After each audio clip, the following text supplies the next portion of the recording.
The Town Mouse and the Country Mouse.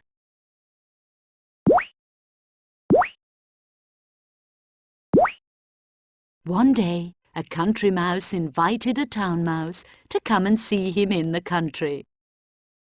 The country mouse treated the town mouse to a feast of potato and beans, but the town mouse wouldn't touch them.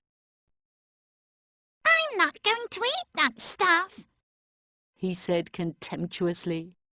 "Every day in town, I eat a real feast."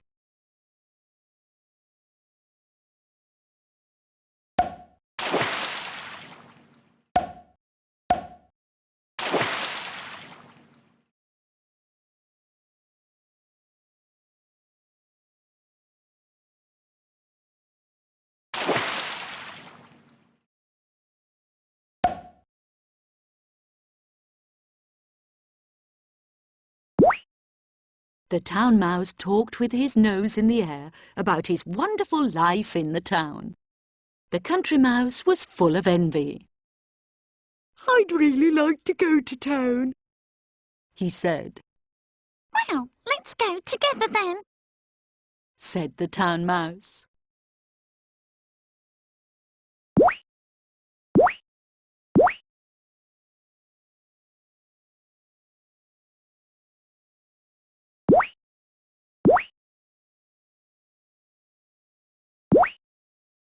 When he arrived in town with the town mouse, the country mouse was astonished to see so many houses, cars, and people.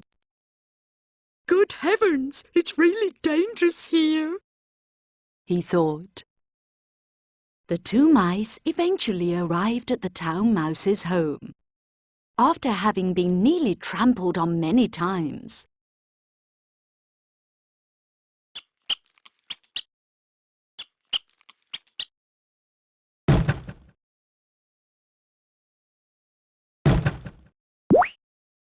The country mouse was dead tired. "I'm famished. Is dinner ready yet?" he asked impatiently. The town mouse replied, "We have to wait until the people have finished eating." The country mouse waited for what seemed like an eternity. "I'm starving," he said again.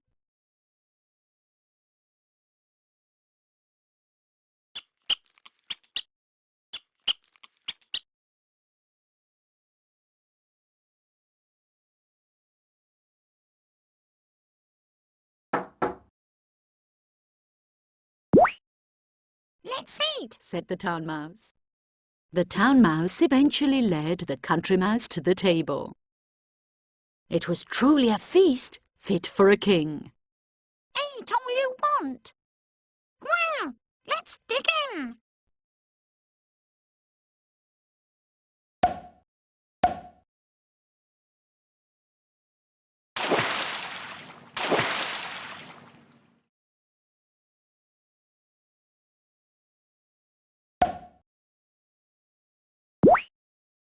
Just as the mice were about to lay into their meal, the door opened, and a man appeared brandishing a broom.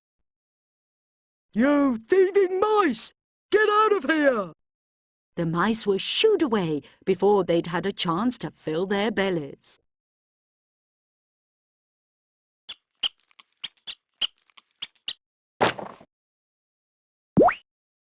"That was really scary. Rather than eat a splendid meal that I've stolen, I think I'd rather have plenty to eat in peace and quiet," said the country mouse. He said goodbye to the ashamed town mouse and set off home to the country.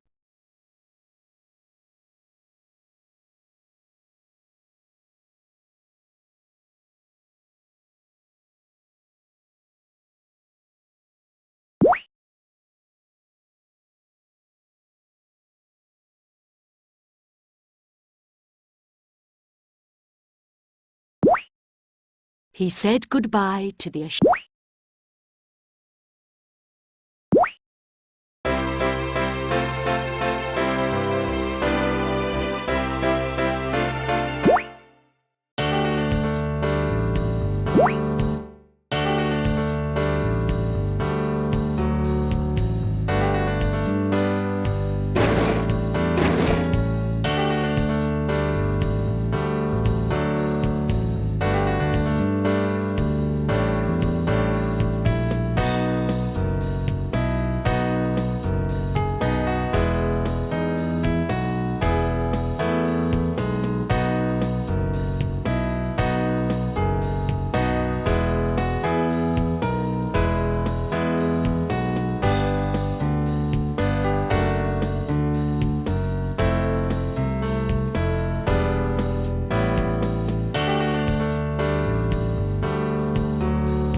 The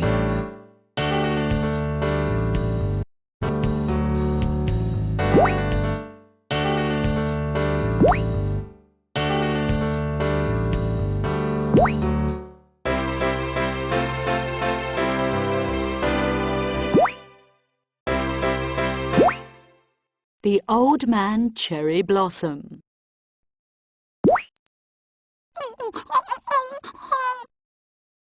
An abandoned dog named Shiro was hungry and shivered as he walked in the rain. Up ahead, he saw a house. Can you spare some food? When Shiro knocked on the door, a mean-looking old man answered.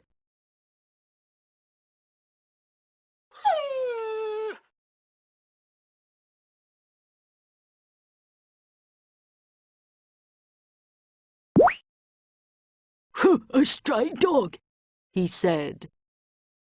I haven't eaten in days. Can you spare some food? Shiro begged in desperation. But the mean old man said, "I haven't got any food for a stray. Take this!" And he threw a bowl full of rainwater at Shiro.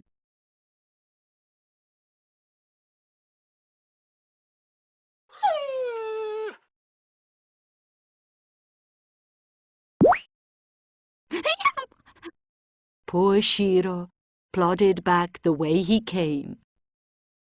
The mean old man cursed as he ate his dinner. "That stupid stray spoiled my good meal." Shiro kept walking and soon came to another house.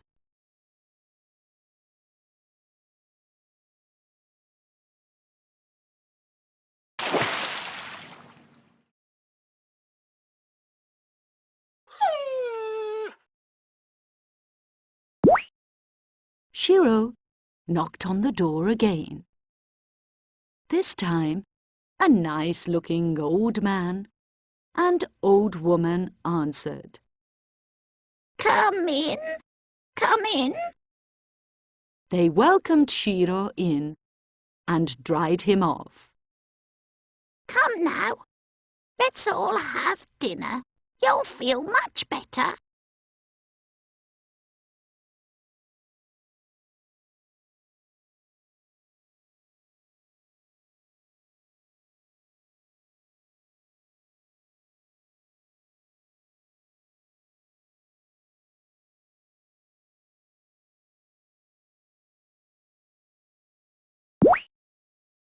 The old man and the old woman had no children, so they cared for Shiro as if he were their child. Shiro helped out as much as he could, in return for their kindness. "Aren't we lucky that Shiro is such a hard-working dog?" said the old man. They were very happy to have Shiro.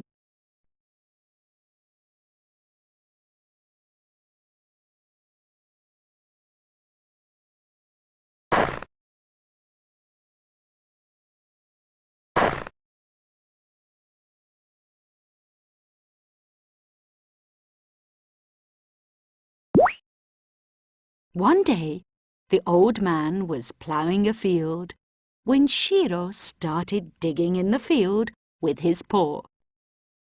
He barked. Ruff, ruff, dig here. Huff, huff, dig here. "Why dig here?" The old man was puzzled, but dug anyway with his hoe.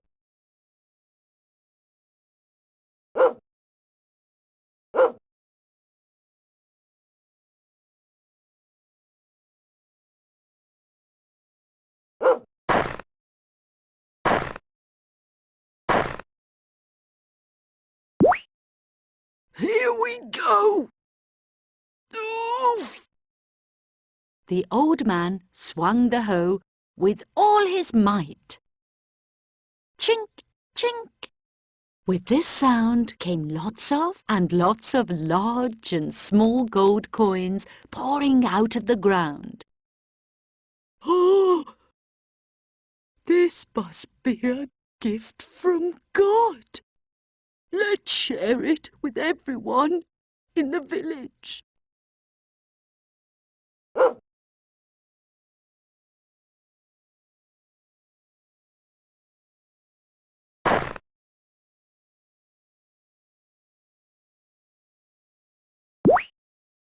The old man shared the gold coins he dug up with the poor people. I can buy medicine for my mother, said one. I can eat white rice now, said another. The people of the village were very happy. But the mean old man thought, I want the gold coins all to myself. And he was secretly waiting for his chance.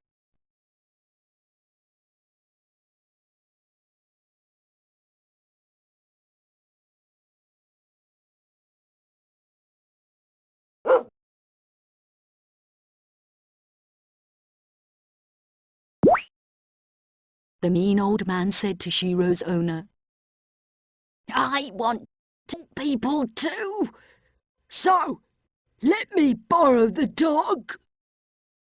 The old man tied a rope to Shiro's neck and dragged the dog away. That hurts! Shut up! We're going to help people, so move it!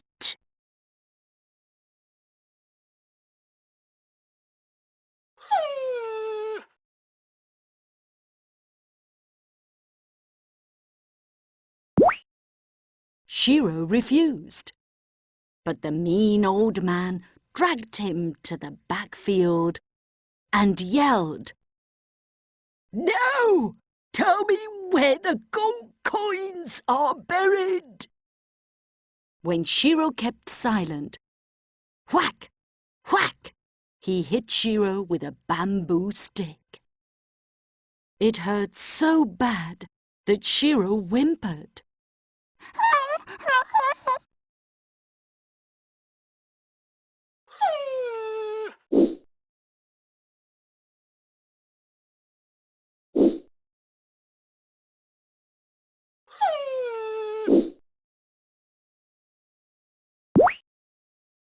So, you cry at last.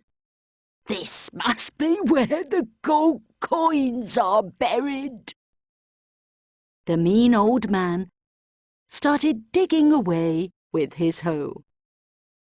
But all he dug up was dirty rubbish and bugs. How dare you trick me? Shiro missed the old man and woman, so his heart broke and poor Shiro died.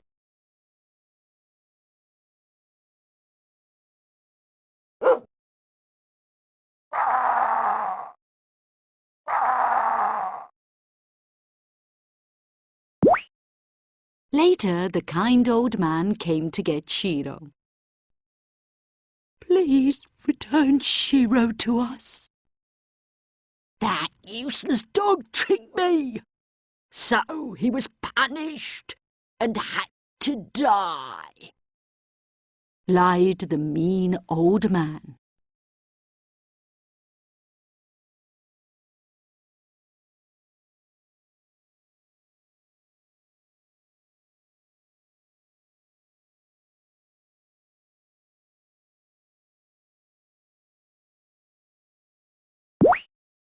The kind old man and old woman took the dead dog home and cried as they buried him in the garden. On his grave, they planted a baby oak tree. Oh, Shiro, we will think of you as the oak tree as it grows bigger. And they left offerings of food and prayed for him every day.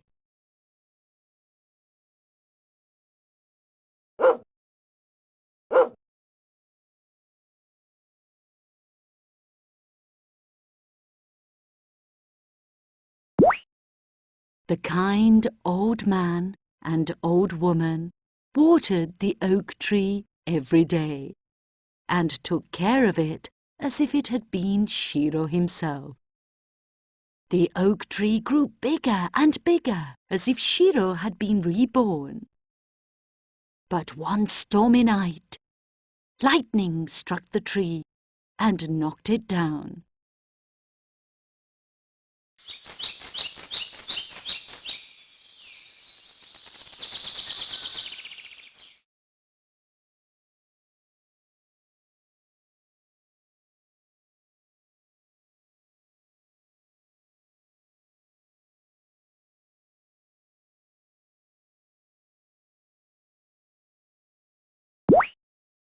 The kind old man and woman were sad, but they made a bowl from the stump of the oak tree, and made rice cakes to offer on Shiro's grave. Thunk, thunk, chink, chink.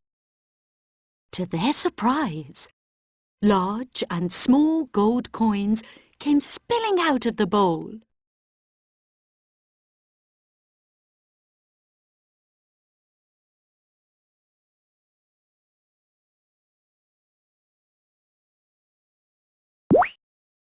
The kind couple shared the gold coins with everyone. Then the mean old man came again and said, "I want to help everyone too." And he borrowed the bowl and made rice cakes. But what spilled out was only smelly rubbish and ugly bugs.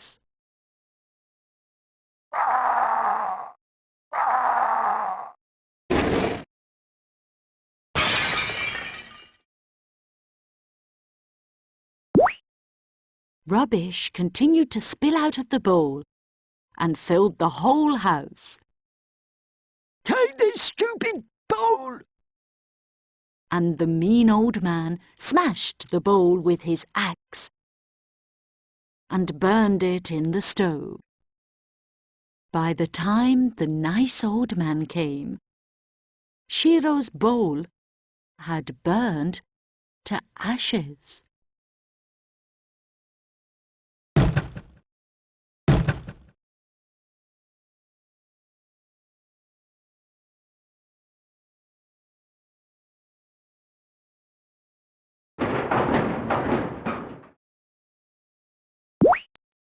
That useless bowl broke right away, so I burned it. Take what's left of the ashes in the stove." The nice old man had no choice, so he gathered up the ashes and took them home. Then suddenly a wind blew the ashes onto a dead tree, and at once it bloomed.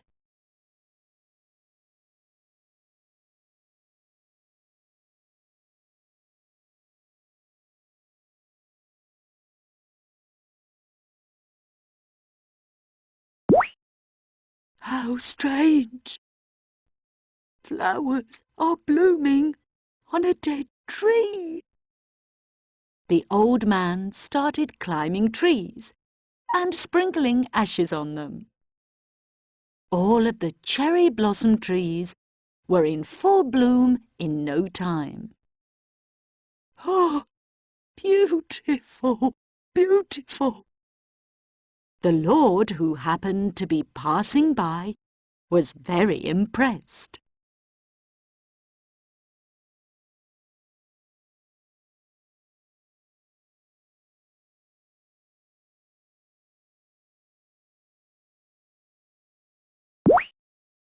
"I will give a reward to this old man Cherry Blossom." The kind old man was given the name Old Man Cherry Blossom, and received many rewards. The old man also shared these with the poor, and everyone celebrated in front of Shiro's grave.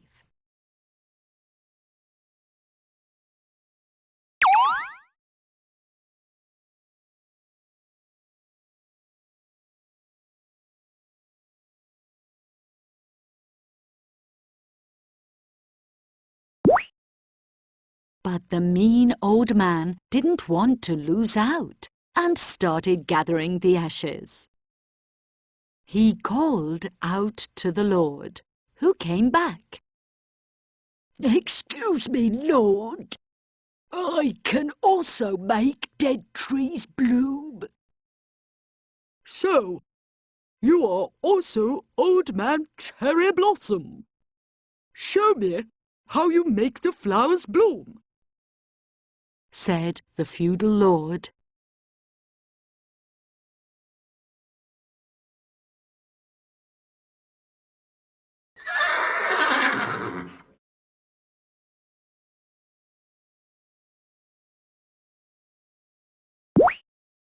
The mean old man climbed a tree and grabbed a handful of ashes and sprinkled them onto the tree. "See how this dead tree blooms?" But not a single flower appeared. Instead, the ashes blew into the eyes of the Lord and his men, causing them to sting.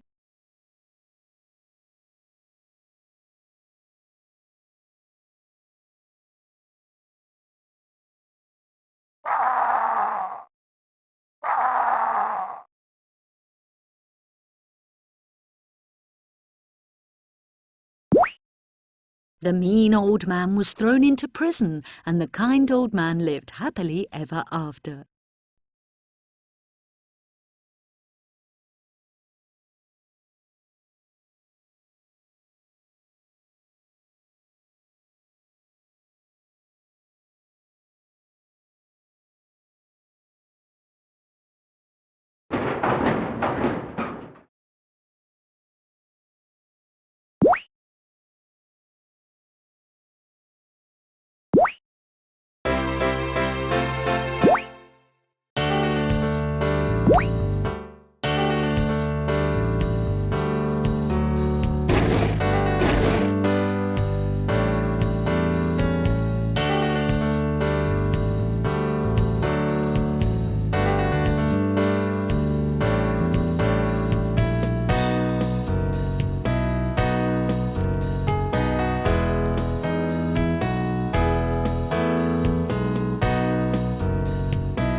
The Frog Prince.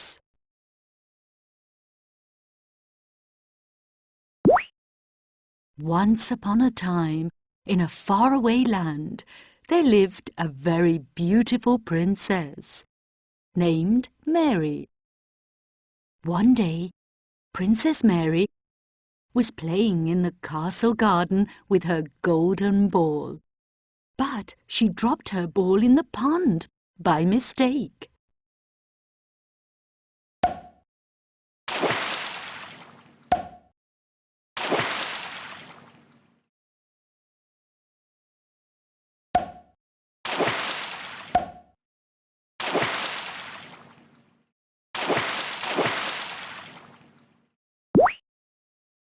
Oh no! My precious ball has sunk to the bottom of the pond. What should I do? Princess Mary began to sob by the pond. That was when she heard a strange voice coming from somewhere.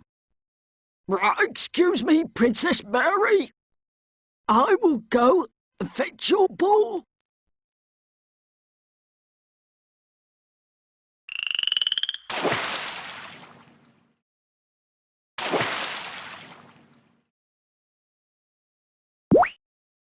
To her surprise, it was a frog's voice.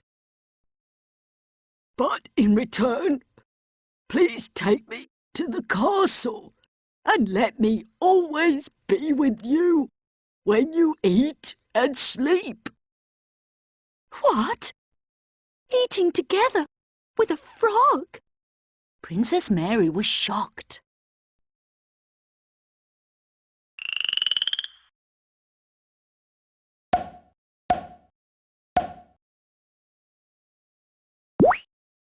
If you don't agree, then I won't fetch your ball. I have no choice. I would do as you say, if you find my ball. Princess Mary reluctantly promised the frog. Splash! The frog jumped into the pond and came back up with the golden ball.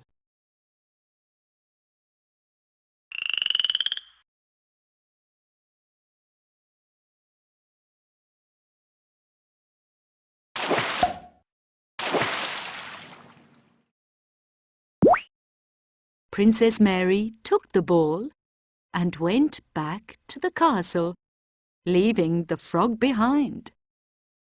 Soon it was time for dinner. The king and Princess Mary were eating dinner when they heard a voice outside the door. Princess Mary, please open the door.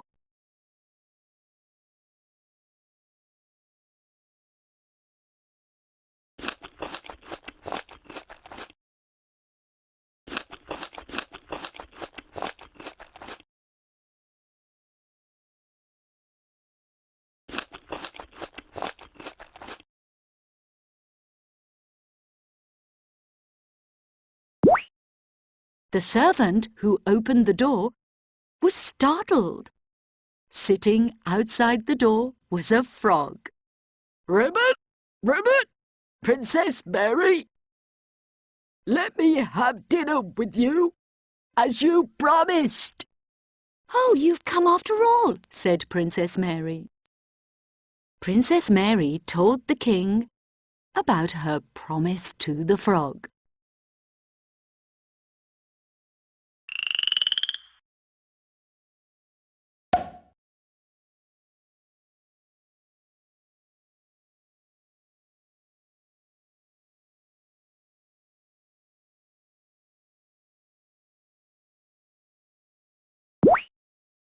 Her promise must be kept, even if it's hard for you.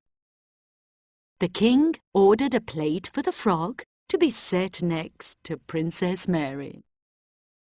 Slurp, slurp, slurp. The frog licked the food on the plate with his tongue. Oh, what bad manners!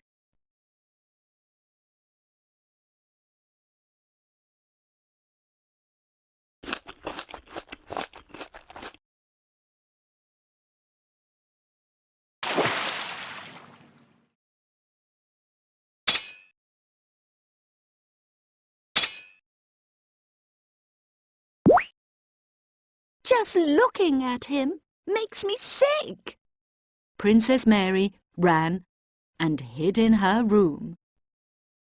Relieved to be alone, Princess Mary went to lie down on her bed.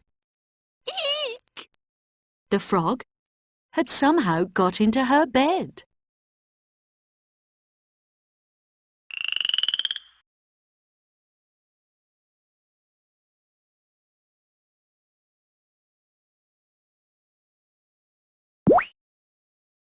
That's enough. You are too rude, even if it was a promise.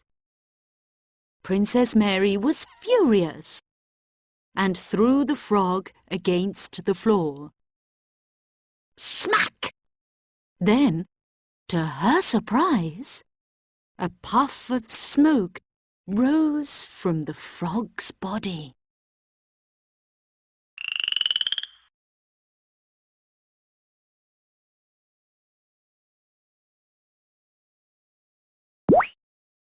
Oh, is this magic? She said. A handsome prince appeared out of the smoke. Thank you, Princess Mary. I am a prince. But a wicked witch cast a spell and turned me into a frog. The spell broke when you threw me, and I'm finally back to myself again.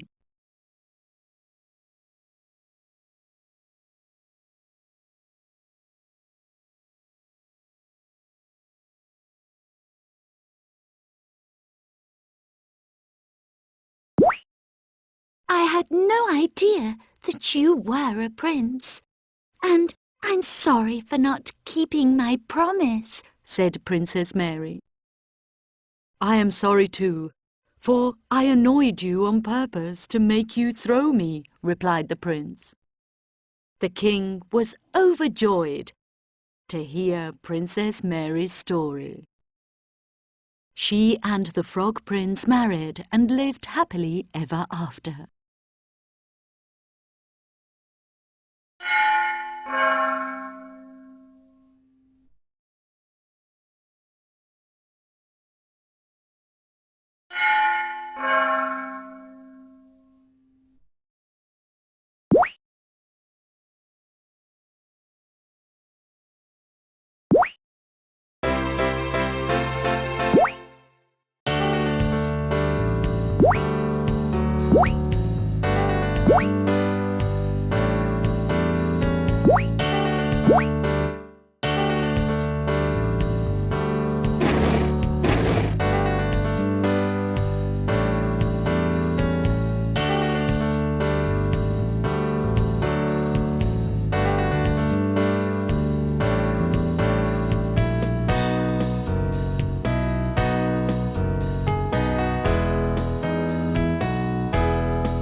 The Ant and the Grasshopper.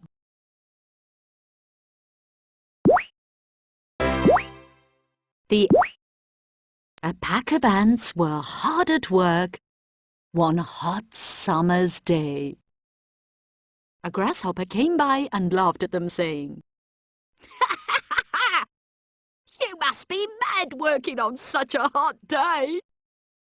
The ants replied, "We're getting ready for winter."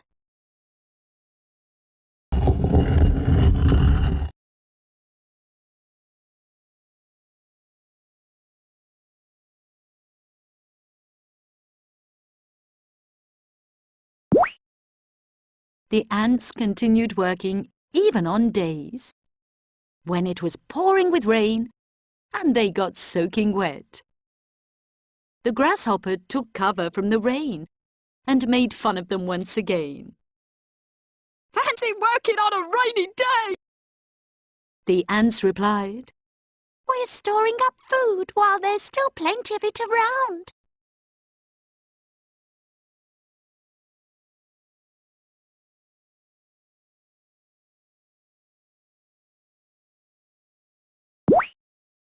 On days when a fierce wind blew, the ants continued to work despite being almost blown away. "You're a bunch of idiots!" said the grasshopper from a cavity in a tree. "Hey, Mr. Grasshopper, are you ready for winter?" asked the ants.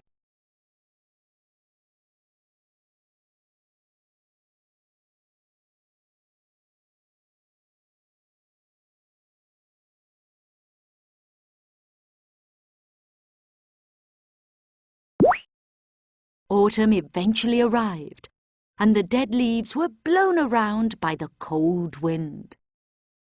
The grasshopper had spent all his time singing and playing, and hadn't made any preparations for winter.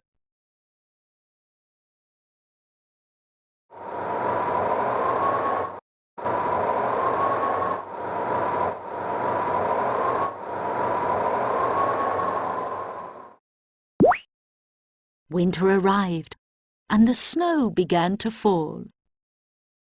The grasshopper, shivering with cold, went looking for something to eat, but he couldn't find a thing. On the verge of collapsing with hunger, he came across the ants' home and knocked at the door. "Please, please, give me something to eat," he begged.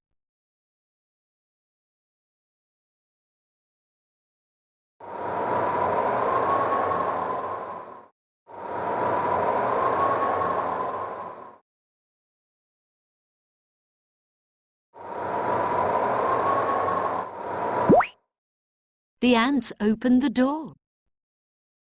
"We'll share our food with you, but you mustn't forget how you made fun of us." The grasshopper said he was very sorry. "Now I know how important it is to work hard."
The Three Little Pigs. On the top of the hill there stood a red-roofed house. This was the home of Mother Pig and her 3 piglets. The oldest of the 3 little pigs was Lazy Peter. Next came Greedy Pat. The third and youngest of the 3 brothers was hard-working Piper.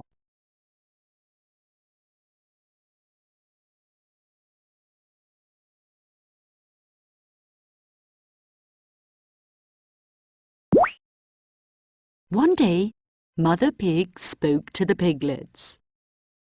You've all grown up now, and it's time for you to build your own homes. Encouraged by their mother, the 3 piglets left home to find their fortune. They travelled around, trying to find somewhere to build themselves houses.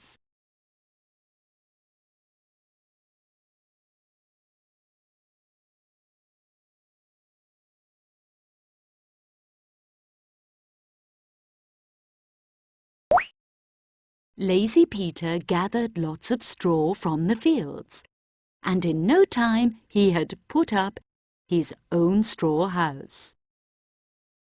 It's really no trouble at all, he said to himself.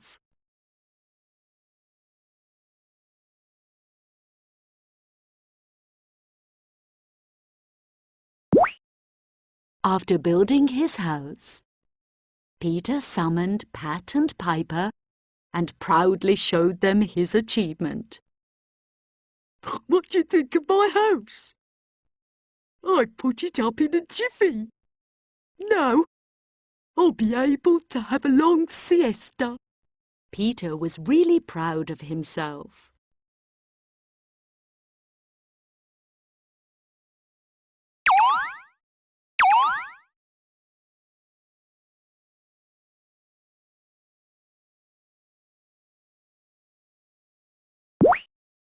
Greedy Pat wasn't one to be beaten, and set off to build his own house. He gathered lots of brushwood and hammered it together, rat-a-tat-tat-tat, with nails. Well, that's done then, he said to himself before going off to find something to eat.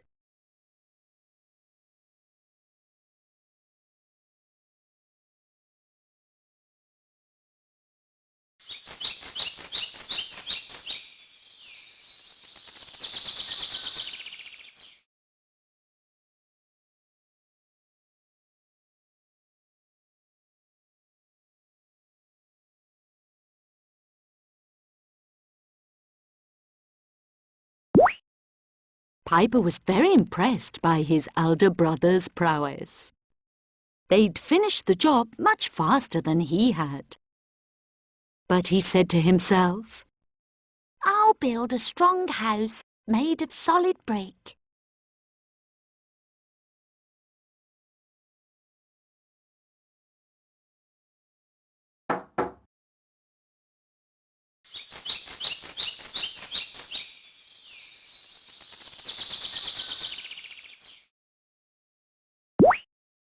He went off to gather the bricks and carted them back to where he was going to build his house.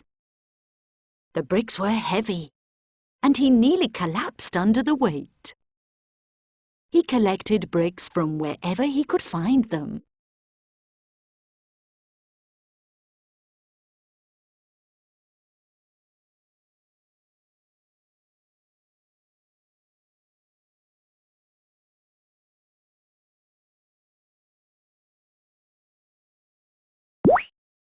He then piled them one on top of the other and built the walls.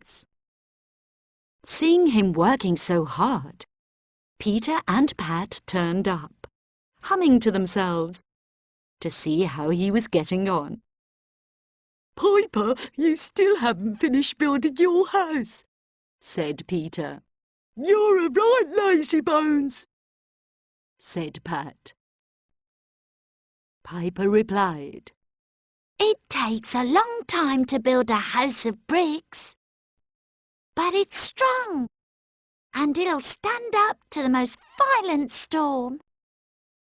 "You'll never get it finished," said the two elder brothers as they went off to play. Heave-ho! Heave-ho! Piper worked hard until dark.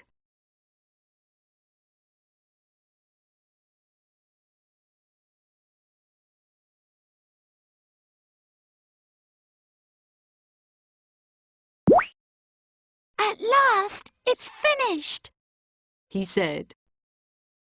Next day, the piglets went to tell their mother that they'd finished building their houses.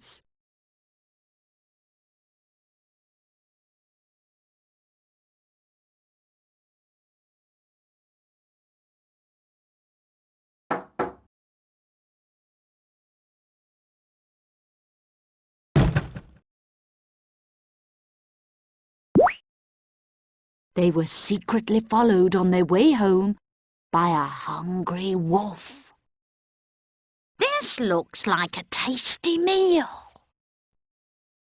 They'll get away if I attack them all at once. So I'll eat them one by one after they get back home.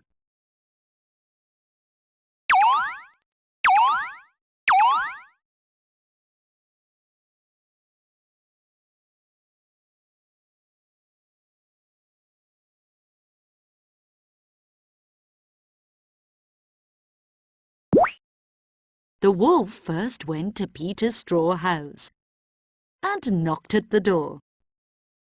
Peter looked out the window. "Oh, it's a wolf! How terrifying!" Peter locked the door.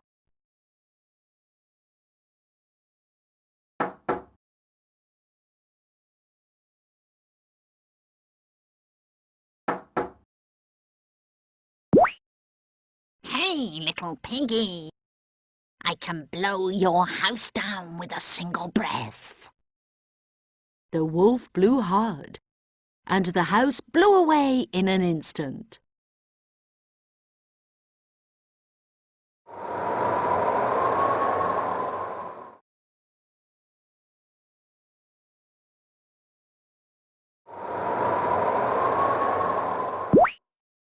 "Oh, help!" Peter ran away and escaped to Pat's brushwood house. The two piglets locked the door and quaked with terror in a corner of the house.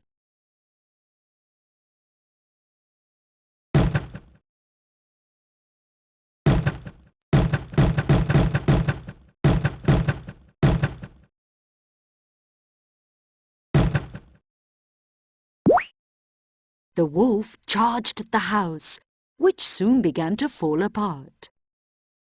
Nothing could be simpler than knocking down a house like this, said the wolf. Bang! Crash! Wallop! "Oh, let's run away!" said the pigs.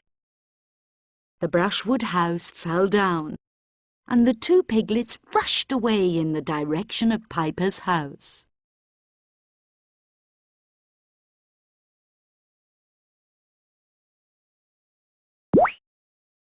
The two piglets escaped into the brick house and locked the door. They were still trembling with fear. You've got nothing to worry about. This house is as solid as they come, said Piper.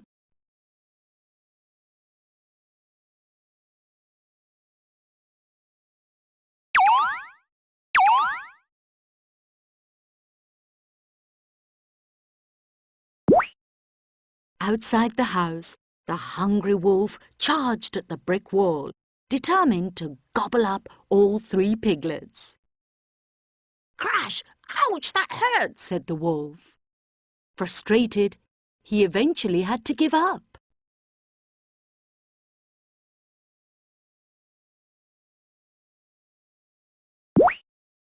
The 2 elder brothers were overjoyed that the wolf had slunk away.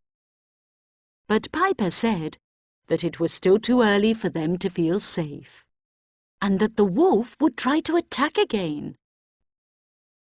What are we going to do? They wondered. I've got a good idea, said Piper.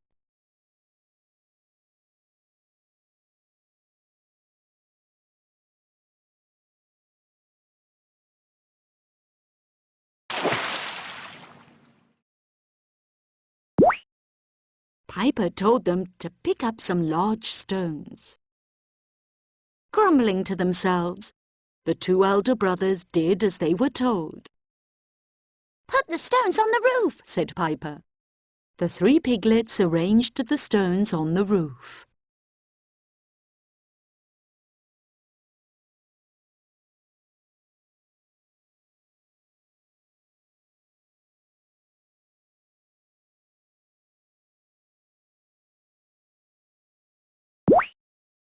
The wolf soon returned with a hammer. I'll use this to break down the walls. The wolf started hammering away on the walls. Bang! Bang! Bang! The house began to shake, and this brought down all the stones on the roof onto the wolf's head.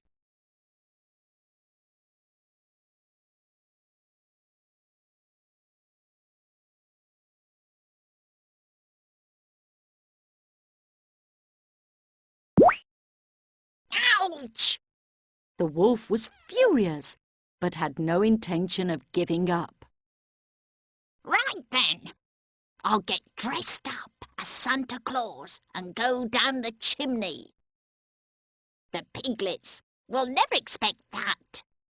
Disguised as Santa Claus, the wolf climbed onto the roof.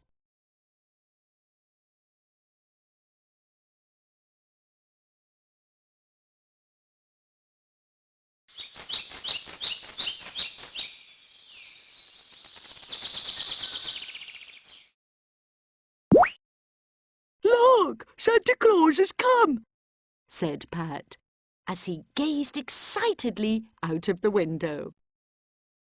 Santa Claus comes at Christmas in December. That's the wolf dressed up to look like Santa Claus, said Piper. The elder brothers turned to Piper for a suggestion about what they should do.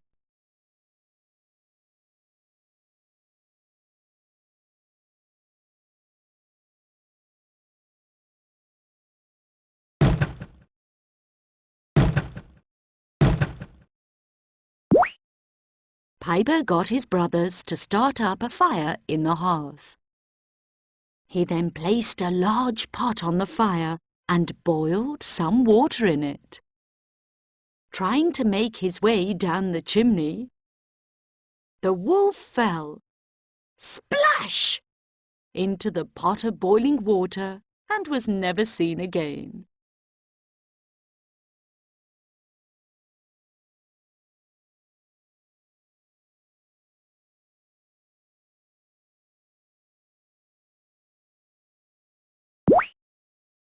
After that, the 3 piglets lived happily ever after, together in harmony.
the Snow Queen.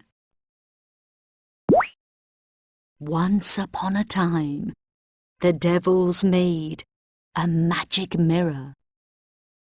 The mirror made even beautiful things look ugly.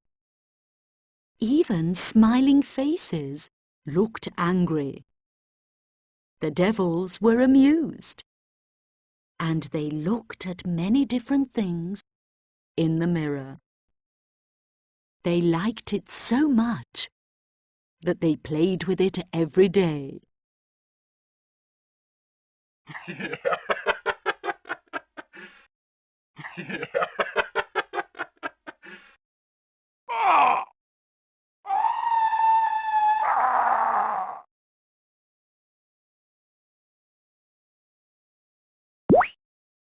They spent the whole day reflecting things in it.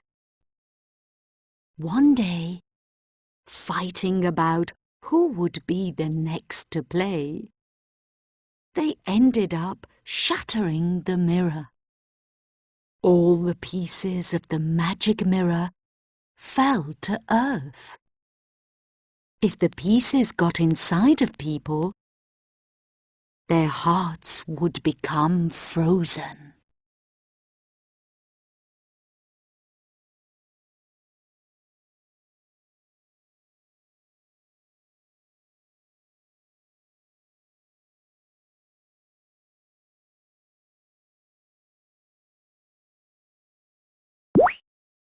In one town, there was a boy named Kai and a girl named Gerda, who lived next door to each other. They both lived in poor attic rooms. Kai and Gerda were friends, and they always played together on the roof. They took great care of some roses that were planted in a wooden box.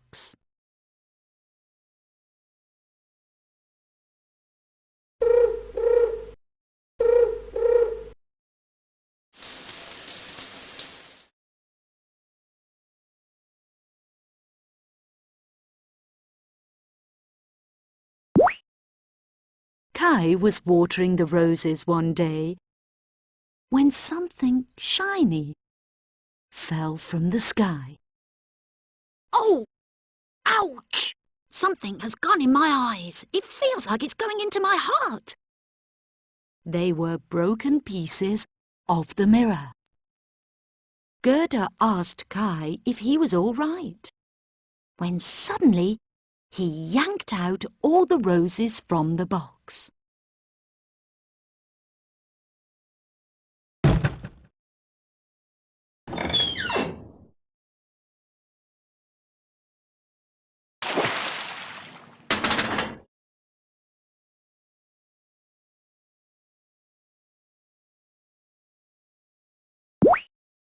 Kai!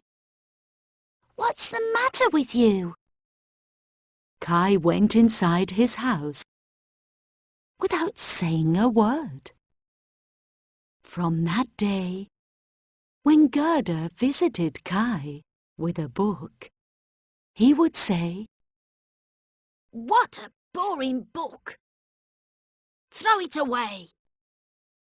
and he would hurl the book away. This made Gerda very sad.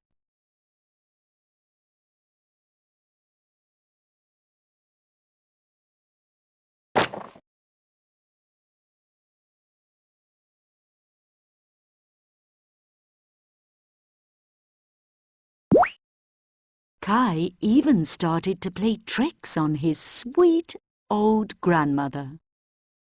Soon winter came, and with it, lots of snow. Kai went outside with his sled to play by himself.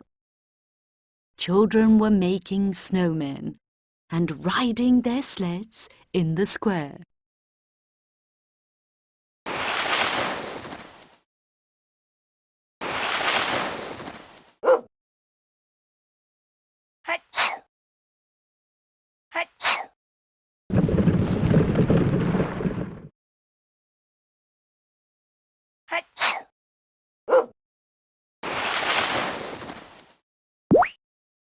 Kai tied his sled to a bigger sled.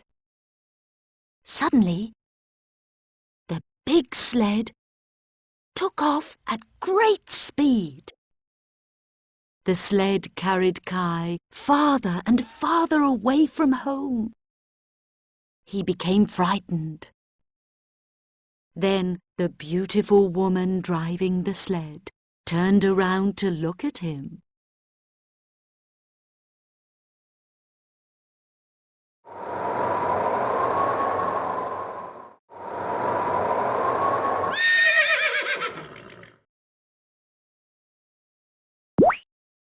It was the Snow Queen.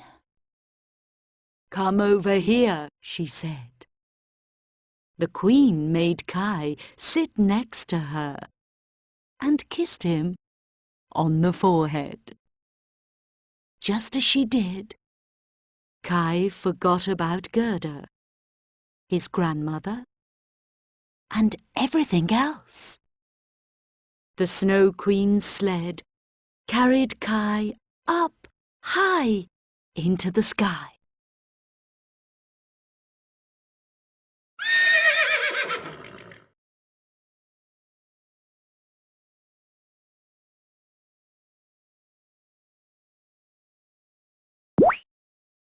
Spring arrived, and the snow finally melted. But no matter how long they waited, Kai did not come home.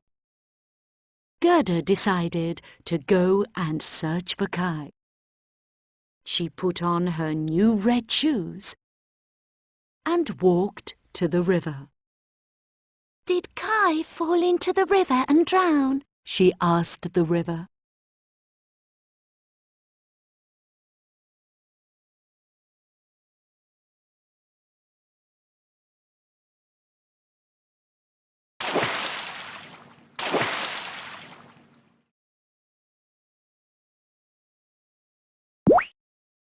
"If you give Kai back to me, I will give you these red shoes." Gerda threw her shoes into the river, but the river just pushed her shoes back to shore. "Please, take me to where Kai is." A boat appeared on the river. Gerda climbed on it and drifted downstream.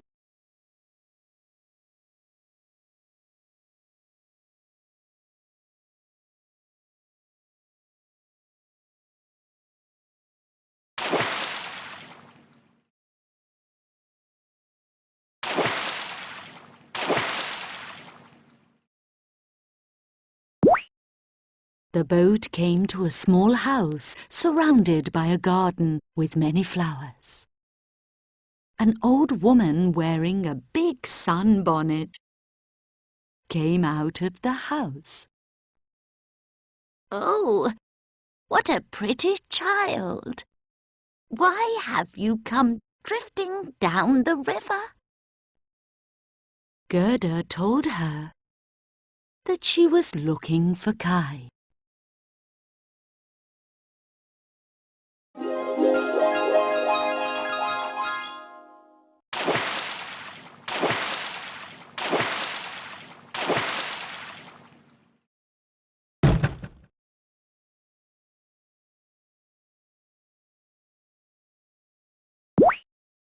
"Poor child, if you go north, I'm sure you will find Kai." After thanking the old woman, Gerda started walking towards the north. "Where can Kai be?" As Gerda continued her search for Kai, winter came again, and it got colder and colder.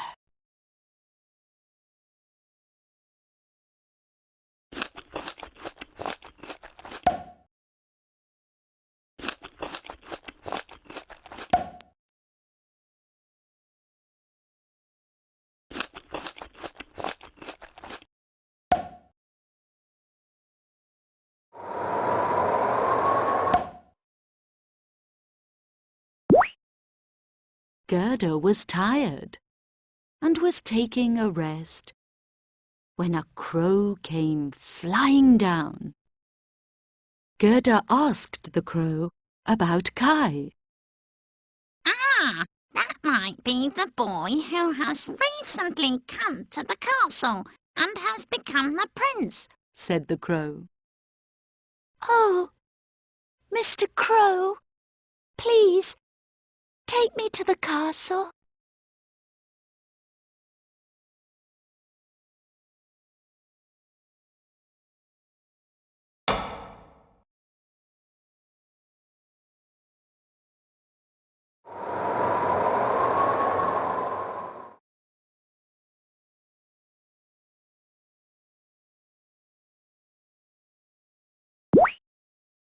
Night fell, and the crow guided Gerda into the castle. At last, I will get to see Kai again. Gerda crept into the room where the prince and the queen slept. Gerda was filled with joy. Kai, wake up!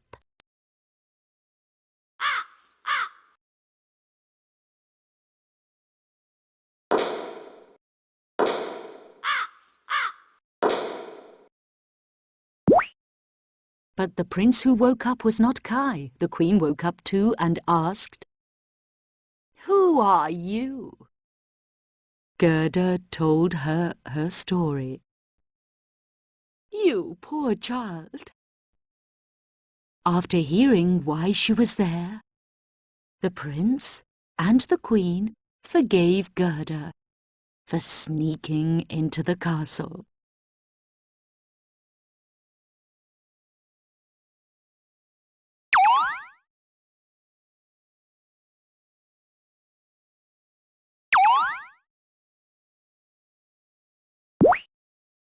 The next morning, they gave Gerda a carriage and warm fur boots for her journey to find Kai.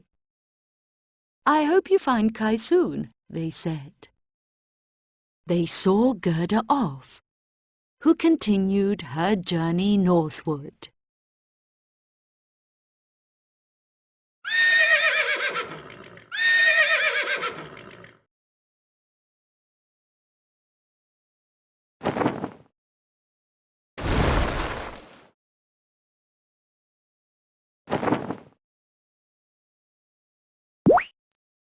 When Gerda's carriage came to a forest, she was attacked by bandits. Gerda was about to be killed when a bandit girl shouted, Stop! I want to make her my friend. The girl took Gerda to her hut.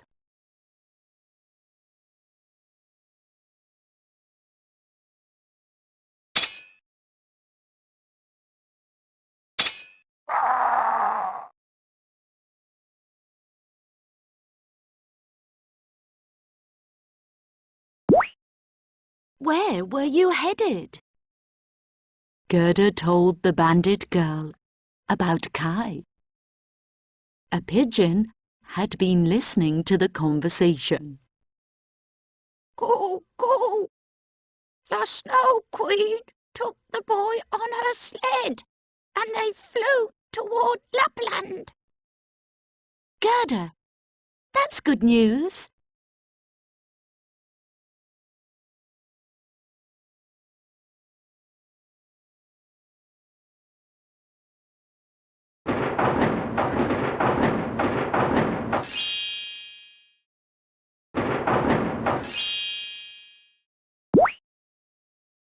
Take my reindeer with you.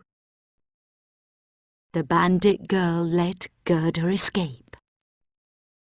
The reindeer ran for many days toward the north, and finally reached Lapland. There they found a small house. Gerda knocked, and an old woman answered and let her in the house.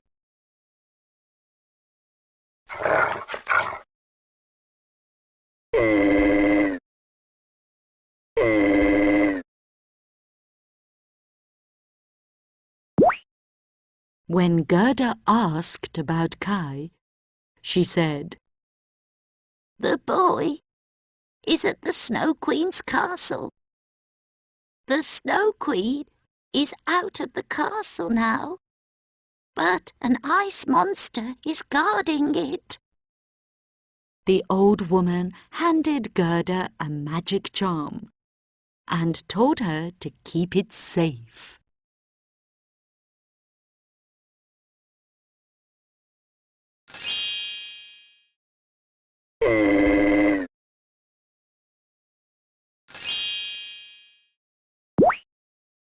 Gerda made her way toward the Snow Queen's castle. Suddenly, the snow turned into a scary dragon and attacked her. But when Gerda touched the charm, hundreds of fairies appeared out of nowhere. The fairies fought the snow dragon and guarded Gerda.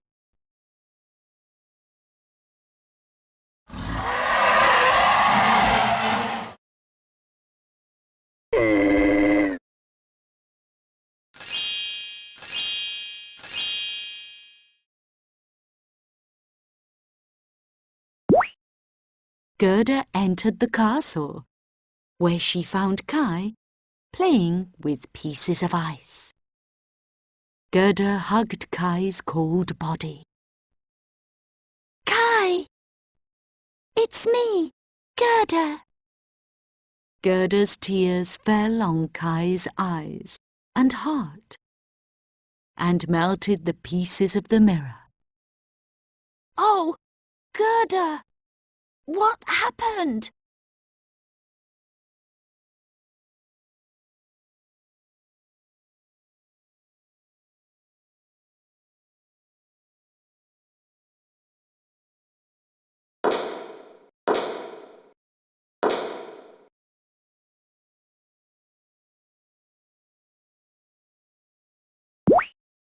Kai was back to his old self again. Then he and Gerda went home and lived happily ever after.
the Bat. Once upon a time, the animals were having a dispute. Which are stronger, the birds or the beasts? The Bat could not decide which side he should take.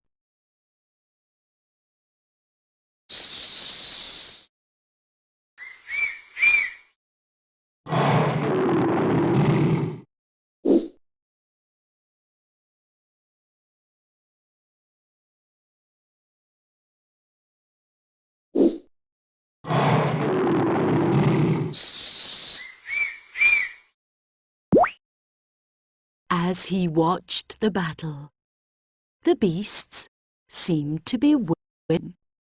The Bat said, I look like a mouse. So the beasts are my friends.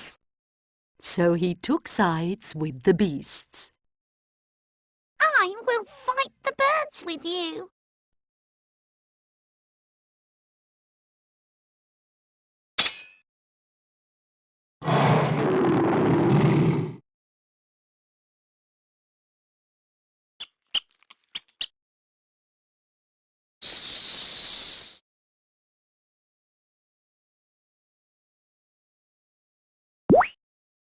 But the birds made a comeback, and the beasts almost lost. Then said the Bat in a hurry, I have wings. That's why the birds are my friends. and the Bat quickly changed sides and joined the birds.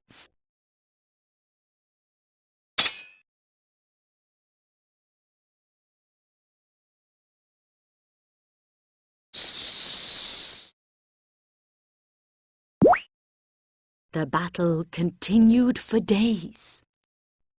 Before long, the birds and the beasts grew tired of fighting and became friends.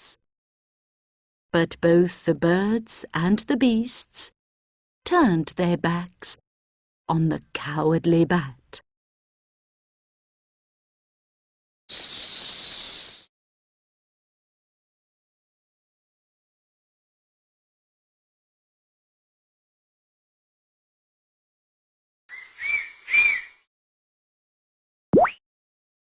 The Bat was chased out of the forest.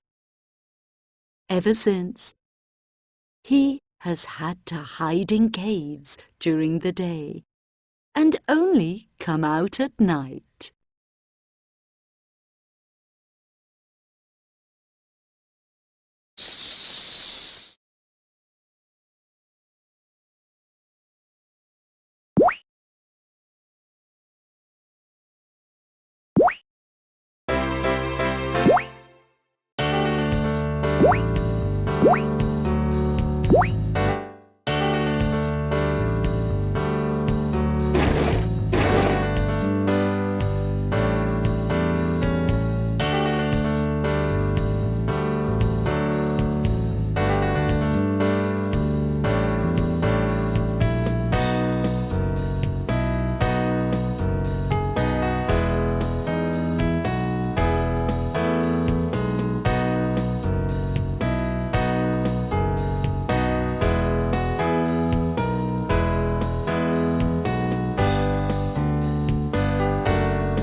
Kaguyahime, the Bamboo Princess. Once upon a time, there lived an old man and an old woman. The old man cut bamboo in the mountain, and the old woman wove baskets with it. The old man sold the baskets in town to make a living.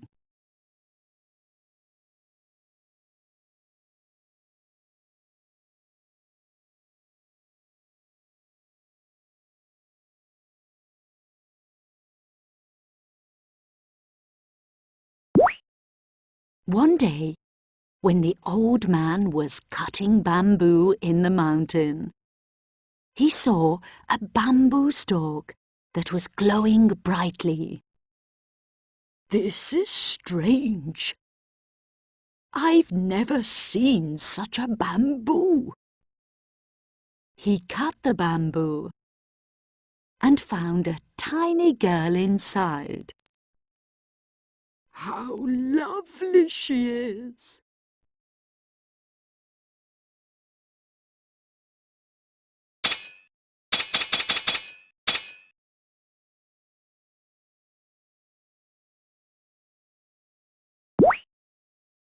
The girl was so tiny that she could fit in the palm of the old man's hand.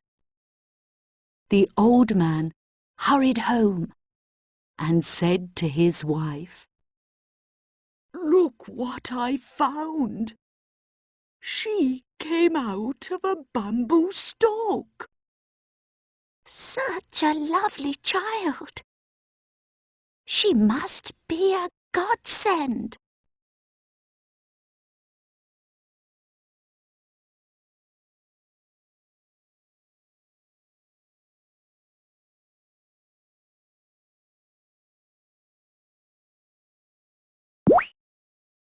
They raised her with care, for the couple had no children of their own. The girl grew into a beautiful young woman. One day, as the old man was cutting down a bamboo stalk, money started pouring out of it.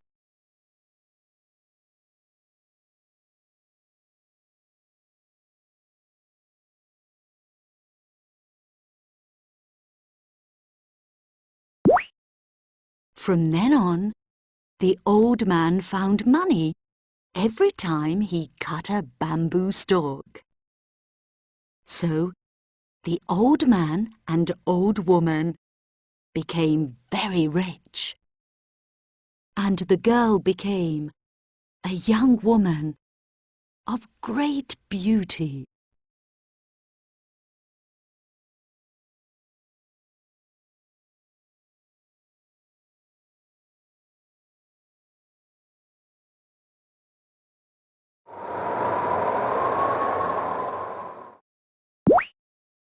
When she had grown up, they asked a Shinto priest to give her a name. The priest named her Kaguyahime, which means the Bamboo Princess. The people of the village all admired the Bamboo Princess for her beauty.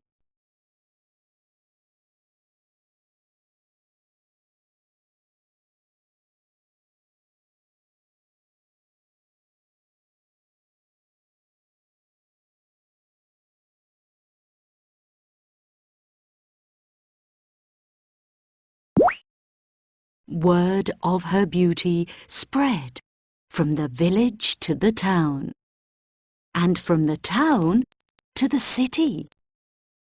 One day, 5 princes from the city came to her house. Each one said, "Please, let me be the one to marry the Bamboo Princess."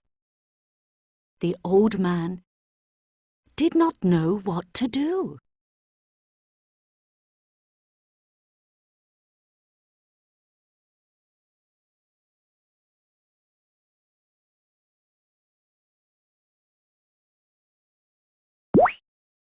The Bamboo Princess said to the 5 princes, I will marry the man who is the first to find and bring me what I ask for.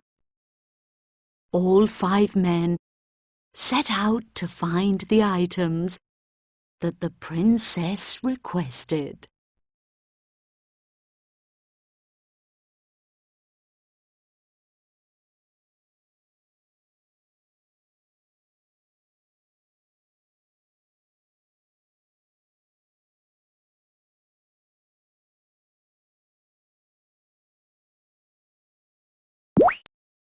The princess asked Prince Ishitsukuri to go to India to find the great stone bowl of Buddha.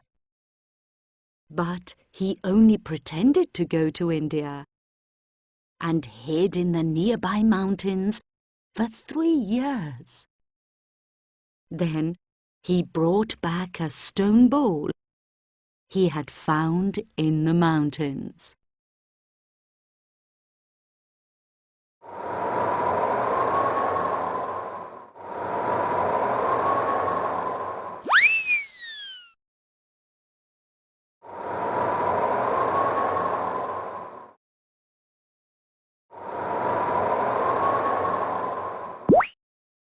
When the Bamboo Princess saw the stone bowl, she said, This is a fake.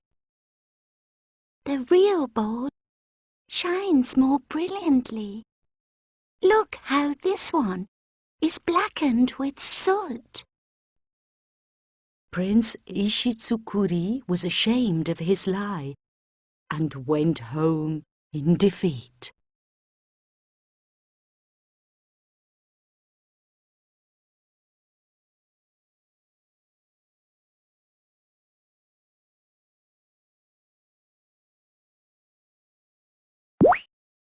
The princess asked Prince Kuramuchi to find a branch covered in jewels that grew on Mount Hurai.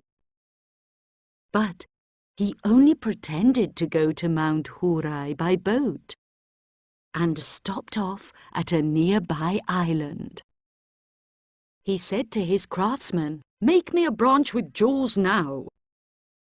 The craftsman made the fake branch and he returned, pretending it was the real one.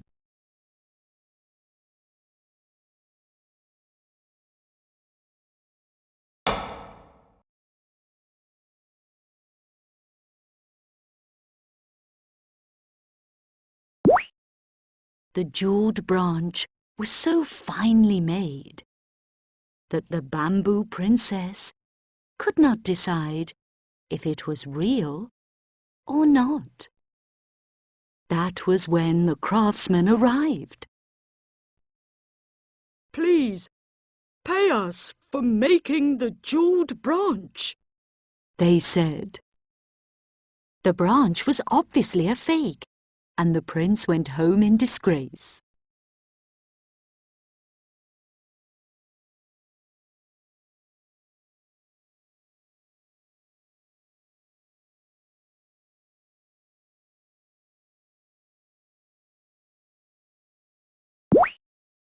Prince Abeno ordered a robe from China, made from the fur of fire rats.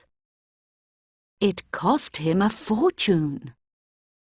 Soon the robe arrived by ship from China. Oh, what a gorgeous fur robe! The Bamboo Princess will surely be pleased.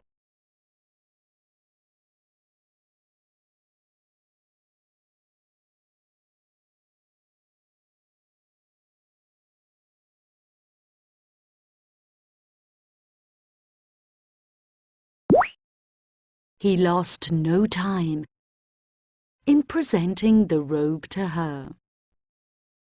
Oh, how beautiful, She said.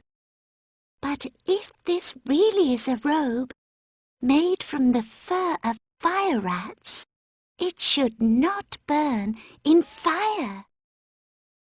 Thrown on the fire, it burned to ashes. Prince Abeno left in shame.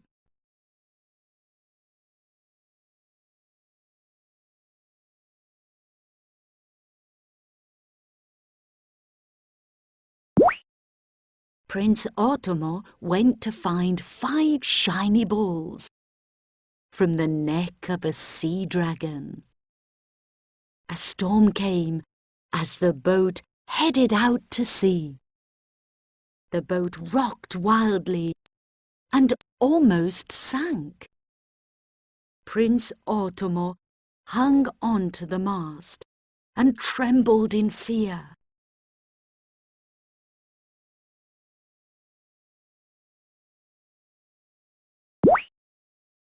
The boatman said, "We are being punished for trying to kill the dragon that belongs to the god of the sea." Prince Otomo prayed and apologized to the god of the sea. The sea calmed down, they were saved, but the prince had no gift for the princess.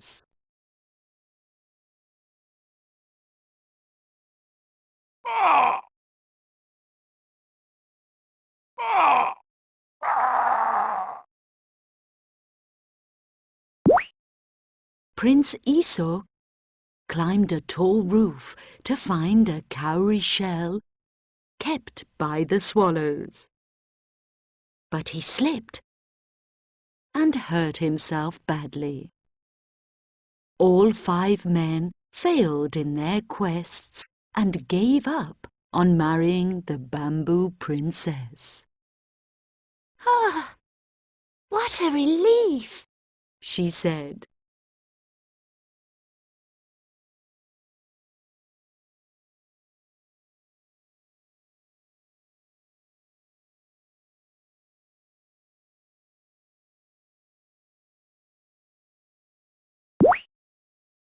Before long, it was autumn. At night, the bamboo princess would look up at the moon and cry.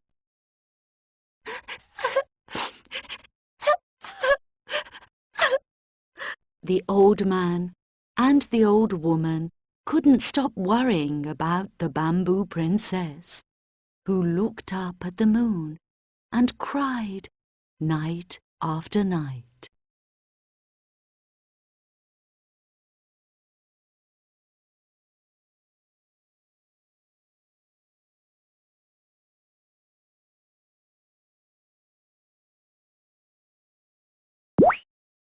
When asked why, the princess replied, "On the night of the next full moon, messengers from the moon will come to take me away.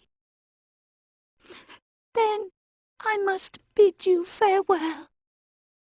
The surprised old man went to the capital to ask the emperor to protect the bamboo princess.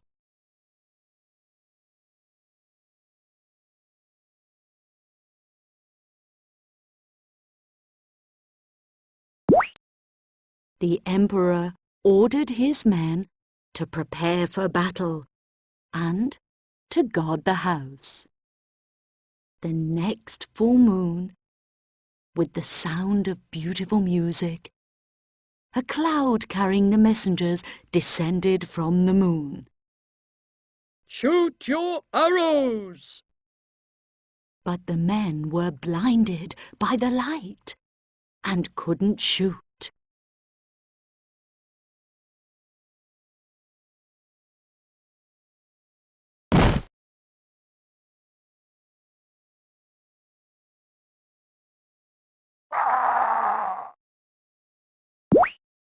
The bamboo princess slipped out of the old woman's arms and got in the carriage with the messengers from the moon.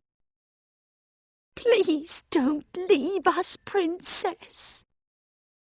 The emperor and his men felt like they were dreaming and couldn't move at all.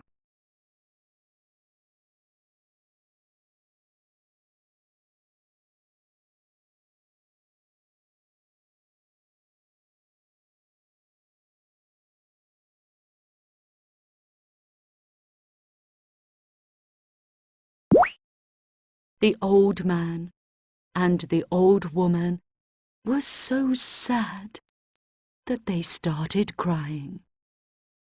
Please, don't take the bamboo princess away. The princess said sadly, Thank you very much for taking such good care of me, but I must leave now.